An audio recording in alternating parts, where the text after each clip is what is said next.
देखो भाई 11th class का हम जो है ना फिफ्थ चैप्टर हम पढ़ रहे हैं एपी, वो भी आर.डी. शर्मा के मैथ में से। और लास्ट टाइम मैंने आपको जो है ना एक्सरसाइज 5.4 मैंने आपको स्टार्ट करवा दी थी, बल्कि उसकी 3 क्लास हमने कर ली। और उसमें मैंने आपको क्या बताया था, अगर कोई सीक्वेंस एपी में है तो उसकी जर्नल टर्म का क्या फॉर्मूला होता है वो मैंने आपको बताया था। और क्या फॉर्मूला होता है भाई, जर्नल टर्म का फॉर्मूला होता है जिसको हम ए एन से लिखते हैं। इसके 3 नाम देना, जर्नल टर्म को, nth टर्म को, और जरूरत पड़ने पर लास्ट टर्म भी यही होती है। और इसका फॉर्मूला होता है भाई a plus n minus 1 into में कोण d। मान लिया अगर कोई सीक्वेंस एपी में है तो उसके जर्नल टर्म का यह फॉर्मूला होता है a plus n minus 1 into D. a कौन है मेरी फर्स्ट टर्म, n कौन है नंबर ऑफ टर्म, और d कौन है भाई कॉमन डिफरेंस। और ये कब यूज होता है, जब आपको एपी की कोई टर्म बतानी हो। एक होती है जर्नल एपी। जर्नल एपी क्या होती है भाई, जर्नल एपी होती है a plus D, a plus 2d up too soon. ये कौन है मेरी जर्नल एपी होती है भाई। यानी जब भी ये कौन है क्वेश्चन में फाइंड द अरिथमेटिक प्रोग्रेशन यानी फाइंड द एपी, तो यानी आपको ये वाली चीज बतानी है। और ये वाली चीज आपको बता पाओगे जब आपके पास ए और डी होंगे। और बेस मैंने आपको क्या बताया था, पहले आप क्वेश्चन पूरा पढ़ो। अगर पूरा पढ़कर ने आपको ए और डी पता नहीं लगते तो स्टार्टिंग आपने ए और डी मान के ही करनी है। अब ए और डी आपके 2 अननोन है, और 2 अननोन के अगर आपको वैल्यू फाइंड आउट करनी है ना तो उसके लिए आपको 2 इक्वेशन चाहिए। और 2 इक्वेशंस को बनाने के लिए 2 कंडीशन चाहिए। तो आपको क्वेश्चन के अंदर 2 कंडीशन दी मिलेंगी, उनसे आपके 2 इक्वेशन बन जाएंगे। और उन 2 इक्वेशन में सोल्व करके न ए और डी आ जाएंगे। और एक बार ए और डी आ गए फिर वो चाहे कुछ भी पूछे आप बता पाओगे। क्वेश्चन देखो भाई, तो लास्ट में जो है ना मैंने आपको 22 करवा था, अब तुम पढ़ो 23 भाई। क्वेश्चन नंबर 23 अभी 23 में क्या लिखा है, जो 8th टर्म है ना वो पूरी स्टेटमेंट नहीं लिखता भाई। 8th term, the 8th term of an AP is माने is equal to half. Half किसके हाफ है भाई, सेकंड टर्म। वही को है एपी की जो 8th टर्म है ना इज माने इज इक्वल टू है half of the second term. Second आपको क्या कंडीशन दी हुई है, सेकंड आपकी कंडीशन है जो 11th टर्म है ना, जो 11th टर्म है एक्सीड है। एक्सीड माने ज्यादा, और कोई चीज कितनी ज्यादा है वो हमें कैसे पता लगता है, माइनस करने से। बता दें मैंने आपको कि जो 11th टर्म है ना वो एक्सीड है, और कोई चीज कितनी एक्सीड है, कोई चीज कितनी ज्यादा है ना वो हमने पता लगा माइनस करने दें। कितनी एक्सीड है, 1/3 यानी 1/3 ऑफ इट्स 4th टर्म। वो ये को है जो 11th टर्म है ना 4th टर्म का 1/3 एक्सीड है, मतलब 11th टर्म एक्सीड है 4th टर्म के 1/3 से। और कितनी एक्सीड है वो एक्सीड आपकी वो ज्यादा है भाई 1। कितनी एक्सीड है वो 1 ज्यादा है। वो ये को जो 11th टर्म है ना 4th टर्म के 1/3 से ज्यादा है। 11th टर्म 4th टर्म के 1/3 से एक्सीड है। कैसे पता लगा हमने एक्सीड है, माइनस करने दें। और कितनी ज्यादा है, इक्वल टू 1 ज्यादा है, यानी आपकी सेकंड कंडीशन है। और आपको बताने क्या है, 15th टर्म आपको बतानी है। और इस एपी की जो है ना 15th टर्म आपको बतानी है। तो वही बेस मैंने बता दिया। अब स्टेटमेंट आपने पढ़ी, इसमें कहीं पर भी ए और डी नहीं है ना तो शुरुआत आपने ए और डी मान के ही करनी पड़ेगी। तो सॉल्यूशन भाई, तो लिखोगे लेट फर्स्ट टर्म वो हमने मान ली ए एंड कॉमन डिफरेंस वो हमने मान लिया कौन है भाई, डी है भाई। अब ए और डी आपके 2 अननोन है, और 2 अननोन के वैल्यू निकालने के लिए 2 इक्वेशन चाहिए, और 2 इक्वेशंस को बनाने के लिए 2 कंडीशन। अब 2 कंडीशन है ना अपने पास, तो लिखो भी दो भाई। 2 कंडीशन कौन कौन सी है, पहली कंडीशन है A8 equal to 1/2 A2 and second कौन सी है भाई, A11 माइनस 1/3 A4 ये है ना। अब यहाँ से आपके दो इक्वेशन बन जाएंगे, बनाओ दो इक्वेशन कौन कौन सी बनेंगी। एक बार तो ये क्रॉस मल्टी, हाँ इक्वल टू 1 भी तो है, एक बार तो ये 2 क्रॉस मल्टीप्लाई करो 2A8, देखो सिंप्लीफाई आपको करना आना चाहिए, इक्वल टू कौन A2 एंड यहाँ पर जो है ना, चाहे तो आप ये बोल दो कि 3 मैंने एलसीएम ले लिया, या फिर आप ये कह दो कि हमने दोनों साइड 3 से कर दिया मल्टीप्लाई, एक ही बात है, क्योंकि आपने नीचे 3 को हटाना है ना, तो आप क्या करो दोनों साइड 3 से कर दो मल्टीप्लाई, या 3 एलसीएम ले लो, एक के बाद में जब आप 3 से करोगे मल्टीप्लाई तो क्या बनेगा 3A11, यहाँ करो 3 से मल्टीप्लाई, 3 3 कट जाएगा A4 इक्वल टू 3 से करो मल्टीप्लाई 3 × 1 3। अब एक तो इक्वेशन यहाँ आते हैं और एक यहाँ आते हैं, इसको और लिया इस साइड, देखो सिंप्लीफाई आपको होना चाहिए -A2, इस साइड आपका 0 बच जाएगा, एंड इसको भी लिया इस साइड 3A11 माइनस में A4, चलें इसको तो साइड कोई दिक्कत नहीं है। अब देखो भी तो भाई इक्वेशन आपकी क्या क्या बनेगी, 2A8 निकालो, A8 का फॉर्मूला वहां से A + 7D माइनस A2 कौन होता है भाई, A2 A + D बनेगा, इक्वल टू कौन है ये 0 है, एंड और एक यहां से बनाओ 3 है ही मेरा बार, A11 का फॉर्मूला भाई A + 10D माइनस A4 का formula A + 3D equal to कौन है ये 3 तो है मेरा।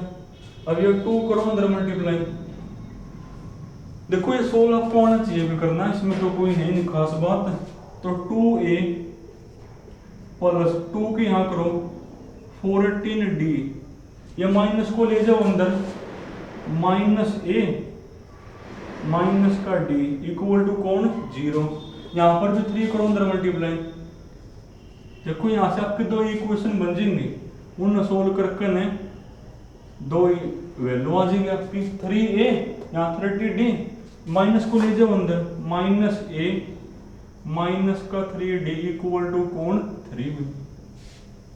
अब देखो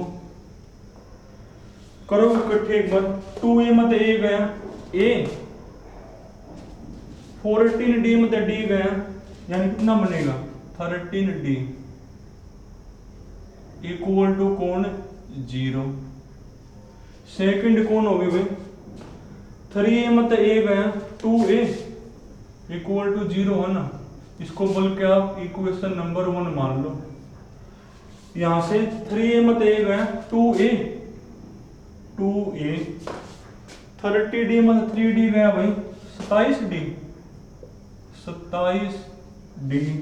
और तो कोई नहीं बचा, 3A मत A गया 2A, ये 27D इक्वल टू कौन 3 है भाई।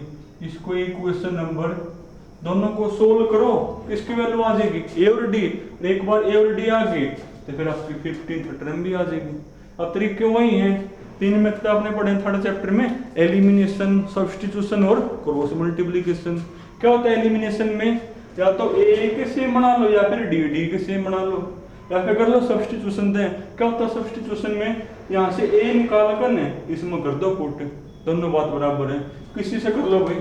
तो अब की बार में जो है ना सब्स्टिट्यूशन कर दूं, क्या होता है सब्स्टिट्यूशन में, किसी एक इक्वेशन में किसी एक की निकालोगे वैल्यू और दूसरी इक्वेशन में पुट करोगे। मान लो मैंने फर्स्ट में से A की निकाल ली, तो फ्रॉम इक्वेशन फर्स्ट, तो A की वैल्यू ले जाओ इसको साइड, और ये A की वैल्यू कहाँ करोगे पुट, सेकंड में करोगे, पुट इन इक्वेशन 2 भाई करना पुट एक बार, तो 2 × जहां पर A वहां पे क्या लिखोगे माइनस का 13D प्लस में कौन 27D, तो भाई इक्वल टू 3 है भाई, ले जाओ 2 को अंदर, तो माइनस का 26D प्लस का 27D इक्वल टू 3, 27D में 26D गया तो डी बचेगा इक्वल टू कौन 3 में। तो डी की वैल्यू कौन आ गई मेरी 3 आ गई ना। अब ये डी की वैल्यू यहाँ लिख करना है ए आ जाएगा। देखो यहाँ डी की वैल्यू 3 13 3 39 यानी ए की वैल्यू कौन होगी -39। अब ए और डी आ गई। अब चाहे वो कुछ भी पूछे आप बता पाओगे। अब कौन सी टर्म हमने बतानी है 15th टर्म हमने बतानी है ना। निकाल दो ए 15 नाउ। तो फॉर्मूला होता है भाई ए प्लस 14d। अब सबकी वैल्यू मेरे पास ए कौन है -39 प्लस 14d कौन है 3 है भाई। ये आपकी बनेगी -39 14 3 42। तो कितना बनेगा ये 42 - 39 यानी 3 होगा। तो भाई सारे क्वेश्चन एक जैसे हैं। स्टेटमेंट पढ़ो, दो कंडीशन आपको दी मिलेंगी, उन दो कंडीशन से दो इक्वेशन बन जाएंगे और वो दो इक्वेशन आपने थर्ड चैप्टर में सोल्व करना सीख ली।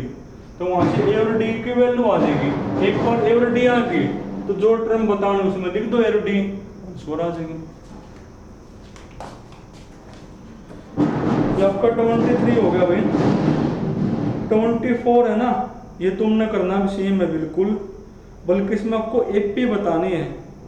चलो 24 मैं करवा ही दूं, उसके बाद फिर तुम कई सारे कर पाओगे।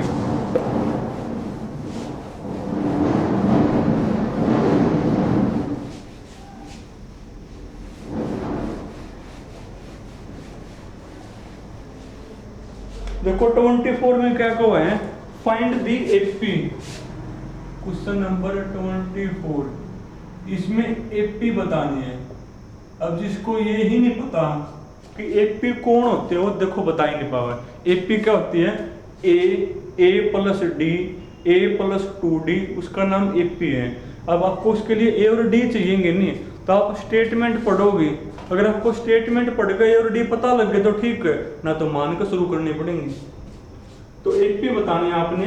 और कंडीशन क्या हुई, कंडीशन आपकी जो थर्ड टर्म है ना, थर्ड आपकी टर्म है 16, उसके बाद जो 7th टर्म है ना एक्सीड माने माइनस किससे भाई 5th टर्म थे, और वो भी कितनी आपकी 12 है।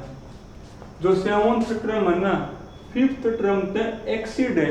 एक्सीड कैसे पता लगेगा, माइनस करना दे, और कितनी एक्सीड है वो 12 के बराबर एक्सीड है। तो यहाँ से आपकी दो इक्वेशन बन जाएंगी, उन सोल्व करके ए और डी आ जाएंगे। ए और डी आ गए तो एपी बता पाओगे। तो शुरुआत आपने वही ए और डी मान के करनी है। तो सॉल्यूशन तो लिखोगे let first term equal to कौन a and common difference equal to कौन भाई डी अकॉर्डिंग टू क्वेश्चन। शुरुआत में क्या कहा है, थर्ड टर्म आपकी कौन है भाई 16 है, एंड और A7 माइनस में A5 12 है। लिखा हुआ इसमें कि 7th टर्म एक्सीड है 5th टर्म थे, और कितनी एक्सीड है 12 इक्वल टू कौन है यानी 12। एक तो इक्वेशन यहाँ थे, एक यहाँ से बन जाएगी। यहाँ से बनाओ A3 कौन होते हैं फॉर्मूले से A plus 2d equal to कौन है ये 16 है मेरी, एंड इसको करो सोल्व। A7 का फॉर्मूला भाई A plus 6d minus A5 का formula A plus 4d equal to कौन है ये 12 है। अब देखो यहां से तो कौन है equation A plus 2d equal to 16 है मेरी, एंड यहां से देखो जब माइनस को आप अंदर लेकर जाओगे तो माइनस ए तो प्लस ए कैंसिल हो जाएगा, या माइनस का 4d बनेगा, माइनस का कौन 4d, तो 6d माइनस में 4d तो 2d आ जाएगा। 2d इक्वल टू कौन 12, बल्कि यहाँ से तो वैल्यू आ गई, इसको इक्वेशन नंबर 1 और इसको इक्वेशन नंबर 2। तो इक्वेशन 2 तो d की वैल्यू आ गई, फिर सीधे अपनी। तो फ्रॉम इक्वेशन 2 तो d की वैल्यू कौन होगी भाई 2 से डिवाइड हो जाएगा, तो 12/2 यानी डी की वैल्यू आ गई 6। अगर डी की वैल्यू यहाँ लिखकर है किसकी वैल्यू आ जाएगी ए की। तो फ्रॉम इक्वेशन या फिर put the value of D in equation first करना, फर्स्ट में पुट। तो a प्लस 2 इंटू जहां पर डी है वहां लिखोगे 6 इक्वल टू कौन 16। तो a प्लस 12 इक्वल टू यानी a की वैल्यू कौन होगी 12 माइनस हो जाएगा यानी 4 बनेगी। अब a और d आ गए, अब चाहे वो कुछ भी पूछे आप बता पाओगे। तो AP बताने आपकी बार, तो AP कौन होती है, तो AP मेरी होती है a प्लस में d यानी 4 प्लस में 6 10।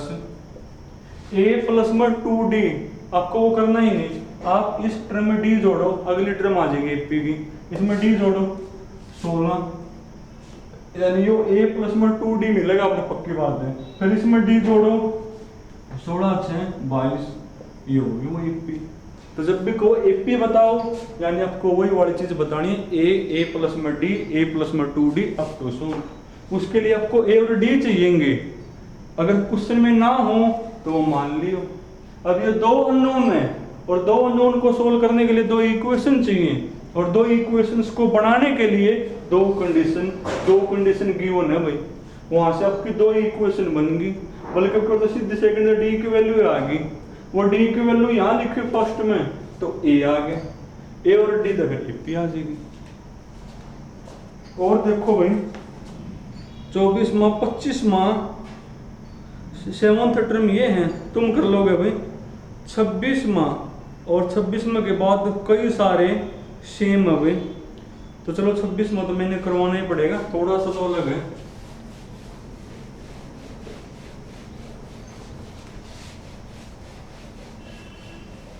देखो 26 में वो क्या को है, 26 में लिखा हुआ भाई which term of the AP, which term of the AP AP मेरी भाई 3 10 17 up to so on will be 84 more than 84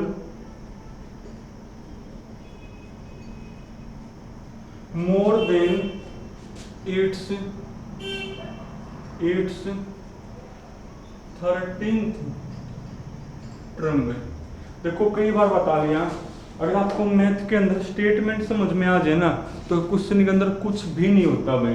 देखो कहो कि विच माने कौन सी, ये हाउ विच, जब भी AP का क्वेश्चन हो ना और ये हाउ और विच लिखे मिल जाए यानी आपको n बताना है, यानी आपको किसकी वैल्यू बतानी है, n की वैल्यू बतानी है। देखो कहो कि विच टर्म यानी कौन सी टर्म, यानी n की वैल्यू नंबर ऑफ टर्म बतानी है। Which term of the AP will be 84 more than 13th term, यानी वो ये कहो है इस AP की कौन सी टर्म 13वीं टर्म से 84 ज्यादा है, इस AP की कौन सी टर्म 13वीं टर्म से 84 ज्यादा है। और मैथ में एक रूल हुआ है, जो चीज हमने निकालनी है ना वो हमेशा मान लेनी चाहिए। ये कहा कौन सी टर्म, हमने मान लिया कि nth टर्म हो, nth टर्म हो जो कि कौन है भाई 13वीं टर्म से 84 ज्यादा है, 13वीं टर्म से क्या है 84 ज्यादा है। और कोई चीज कितनी ज्यादा है वो हमने कैसे पता लगेगा, माइनस करने दे, और वो ज्यादा है 84, यानी ये चीज आपको गिवन है। दोबारा फिर सुनो भाई, वो कहो इस AP की कौन सी टर्म 13वीं टर्म तक 84 ज्यादा है, 13वीं टर्म तक क्या है 84 ज्यादा है। तो हमने मान लिया कि nth टर्म है, nth टर्म है जो 13वीं टर्म थे, nth टर्म 13वीं टर्म थे 84 ज्यादा हमने मान लिया। अब कोई चीज कितनी ज्यादा है वो हमने कैसे पता लगेगा, माइनस करने दें। और कितनी ज्यादा है 84 ज्यादा है, अब ये चीज हमने भी आवा नहीं करनी, तो वहां से एन आ जाएगा मेरा। तो पेपर में लिखोगे कैसे वो देखो भाई। तो स्टेटमेंट आपने पढ़ी और ए और डी आपको गिवन नहीं है, तो शुरुआत आपने वही मान के करनी पड़ेगी। तो सॉल्यूशन लेट फर्स्ट टर्म वो हमने मान ली ए एंड कॉमन डिफरेंस वो हमने मान लिया कौन है भाई, डी हमने मान लिया। अब यहां देखो एक बार, तो अकॉर्डिंग टू क्वेश्चन, उसके बाद अकॉर्डिंग टू क्वेश्चन तो हमने मान लिया भाई कि जो nth टर्म है ना वो 13वीं टर्म से क्या है 84 ज्यादा है, और कोई चीज नहीं है वो हमने पता लगा माइनस करना दे, इक्वल टू कौन है वो 84।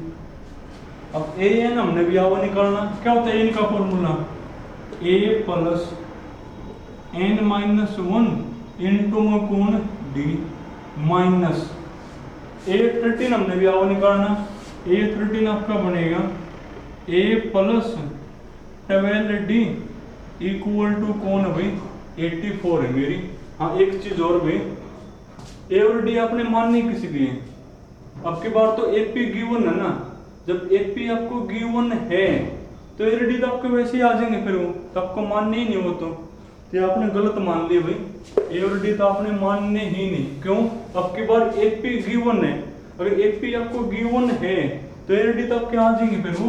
तो सॉल्यूशन, तो AP कौन है मेरी भाई 3 10 ये है, A कौन है इसमें यानी फर्स्ट टर्म में 3, D कौन है 10 में से 3 गया 7।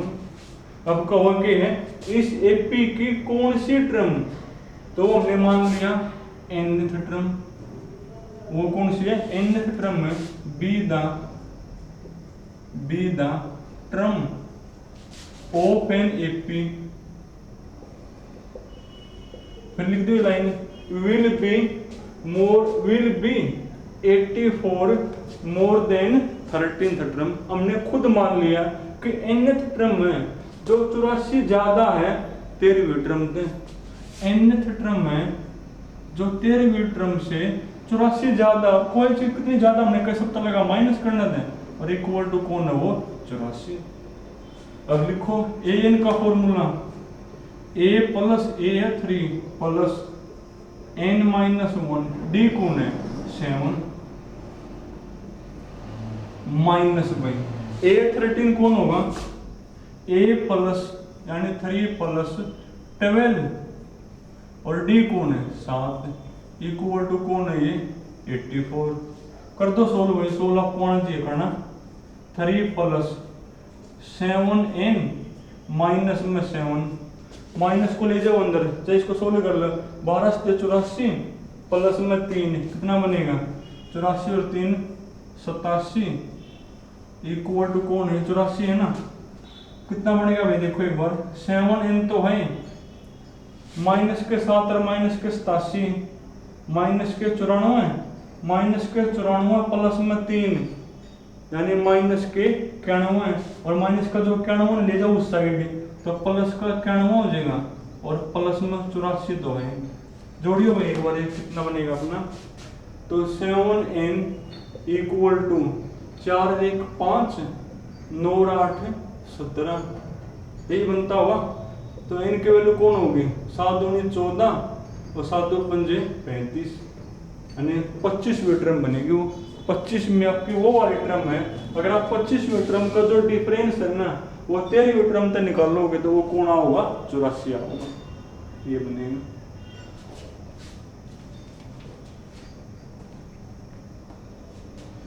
तो 27 है भाई, चलो 27 कल कर लेंगे, इससे आगे और कर ले पहले।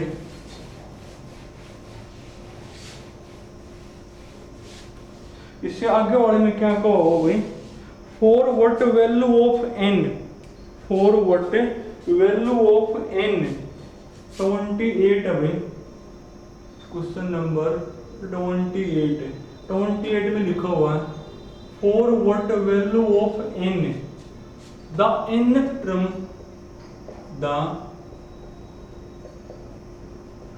nth term of the AP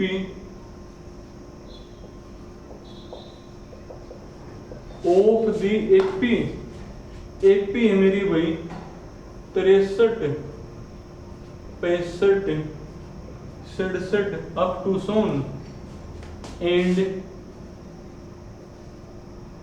3 10 17 up to so on are equal हुए।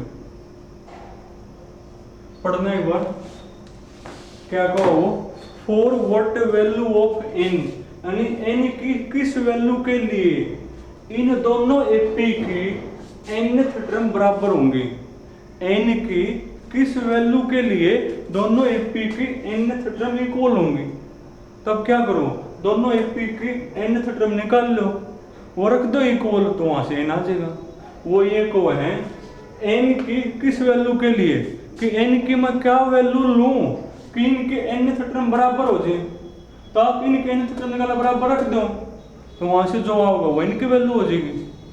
तो निकालो भाई, तो सॉल्यूशन, तो फर्स्ट एपी कौन है मेरी, तो फर्स्ट एपी इज कौन है भाई 63 65 67 अप टू सोन।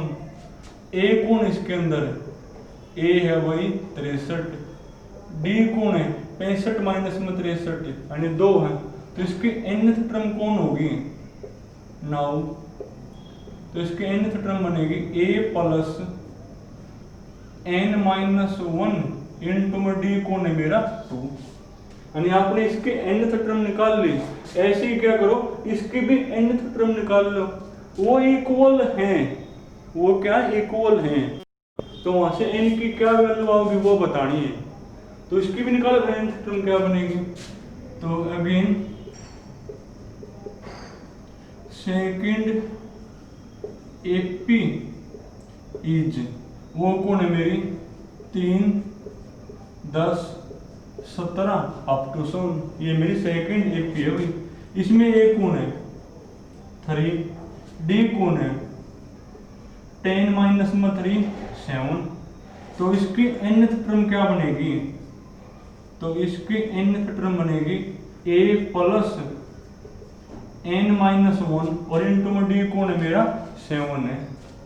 तो अकॉर्डिंग टू क्वेश्चन, तो अकॉर्डिंग टू क्वेश्चन भाई, तो क्या बनेगा इक्वल हो nth टर्म, तो रख दो equal 63 plus n minus 1 into 2 equal to कौन हो 3 प्लस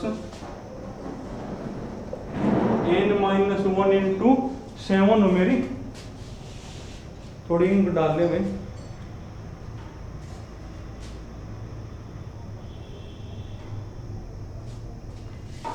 तो इक्वल हो, तो इक्वल में रख देता हूं, वहां से जो भी इनकी वैल्यू वहां जाएगी अपनी, तो ये बनेगी 63 प्लस 2 करो अंदर मल्टीप्लाई 2n माइनस में 2 3 प्लस 7n माइनस में 7, 63 में से 2 गया 61 प्लस में 2n 7n तो है 3 माइनस में 7 माइनस का 4, अब 2n को ले जाओ उस साइड, तो 7n माइनस में 2n यानी आपका बनेगा 5n, 4 को लिया इस साइड, n की वैल्यू 5 से करो डिवाइड, तो कौन होगी भाई वो 13 होगी।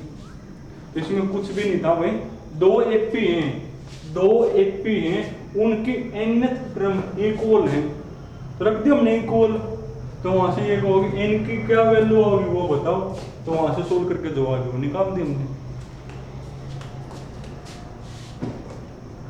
अब तुम पढ़ो 29 और 30 दोनों सेम है भाई, कोई सा कर लो, ऐसे ऐसे वैसे मैंने आपको पहले भी करवा दिया, फिर भी चलो एक और करवा दो, एक एक्स्ट्रा बात और बता दो मुझसे।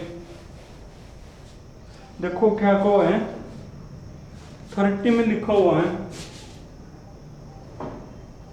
क्वेश्चन नंबर 30 में लिखा हुआ है how many 3 digit number 3 digit how many 3 digit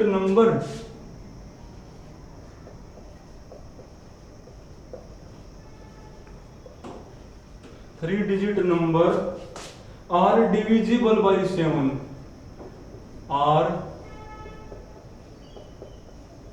divisible by 7। How many which वगैरह लिखा हुआ नहीं, यानी आपको एन बताना क्या को है 3 डिजिट के जो नंबर 7 से डिविजिबल है ना वो कितने हैं ये बताना, यानी एन की वैल्यू बतानी है। और क्या बेस बता था, ऐसे क्वेश्चन में पहले क्या लिखनी पड़ेगी, सीक्वेंस लिखनी पड़ती है। तो लिखो सीक्वेंस। पहली बात तो ये है जो आपके 3 डिजिट के नंबर है वो कहाँ से कहाँ तक होते हैं, वो आपके होते हैं भाई 100 से लेकर 999। यहाँ तक के जो नंबर आपके कौन है वो 3 डिजिट के नंबर होते हैं। इनमें से कौन कौन से 7 से डिविजिबल है वो बताना है। तो ऐसे क्वेश्चन में क्या करना पड़ेगा, पहले सीक्वेंस लिखनी पड़ेगी। तो लिखो दो भाई सॉल्यूशन। तो ऐसे कहोगे 3 डिजिट नंबर विच, इसे बना दे लो 3 digit number which divisible by 7 are. कौन कौन होंगे भाई, 100 तो 7 डिवाइड होता नहीं। अब 100 से आगे कौन है जो आपका 7 से डिवाइड होता हो, 101 भी नहीं होता, 102 भी नहीं होता, 105 ही होता हुआ, 105 ही होता भाई। 7 एकम 7, 3 बच गया, हाँ यही होता है।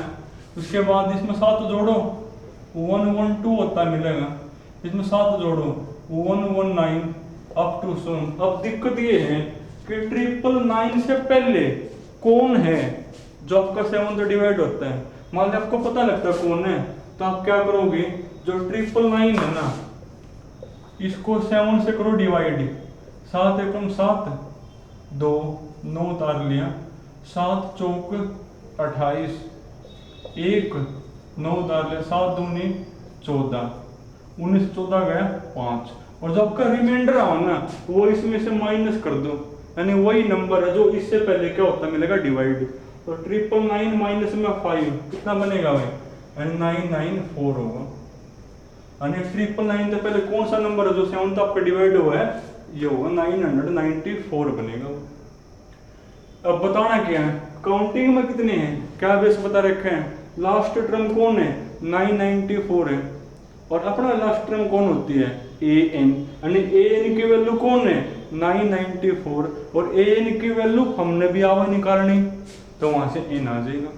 कर लोगे ये, तो ये तुमने करना भी कंप्लीट, ऐसे ऐसे मैंने पहले करवा दिया।